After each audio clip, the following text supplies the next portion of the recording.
حدیث مبارک کی راضی چې نبی علیہ الصلوۃ والسلام کافر په هیڅ طریقه باندې کمزور نه کو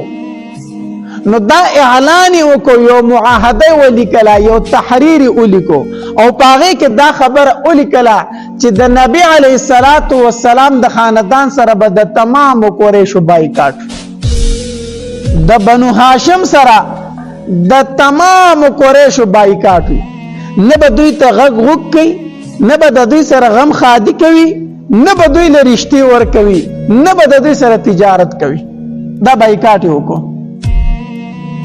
نبی علیہ الصلوۃ والسلام تر ابو طالب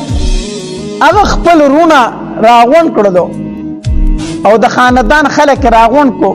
وی اوس مونږ ته په مکه کې د پاتې کېدو هیڅ ضرورت نشته دی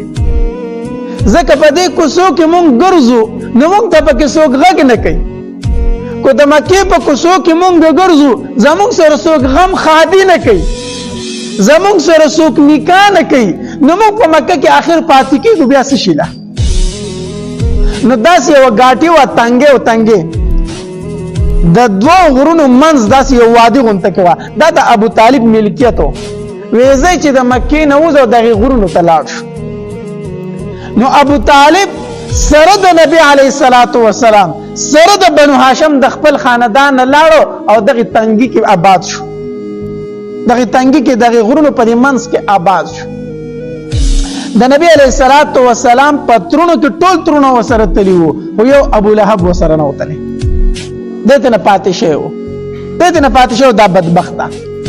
نور د مسلمانان کو کافر وو خو چې د نبی علیہ السلام د خاندان څومره خلک هغه ټول د نبی علیہ السلام سره لاړ د مکې نه ووتو مسلمانان خو سره د دې وجې نه لاړ چې په نبی علیہ السلام ایمان راوړی وو کافر وسره د خاندان خلکو وی کو ارسد خو زمونږ وراره دی زمونږ د خاندان سره دی مونږ یوازې نشو پرې خو دی ټول لاړو او دغه شعب ابي طالب ورته ویل ما درته وی چې د غرونو د منځ کې یو تنګې داغي دانومو شعب ابي طالب دا د ابو طالب زوی او زکه ورته ابي طالب وی چې د ابو طالب تنګې د ابو طالب غاټي دا په دینم سره مشهور و دوی ال تلاړو تقریبا 3 کال دوی په دې کې محاصره بنو هاشم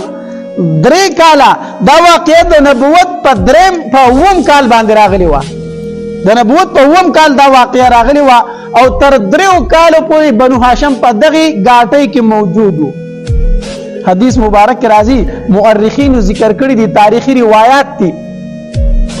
وې دغه 3 کال په نبی علیہ السلام په خاندان داسې سخت تیر شوی چې په تاریخ کې داسې سخت نه ملاوي وې د خوراک سکاک څه شي نه وې چې شپه بشو کنه د بچو بدلوګ نه جړل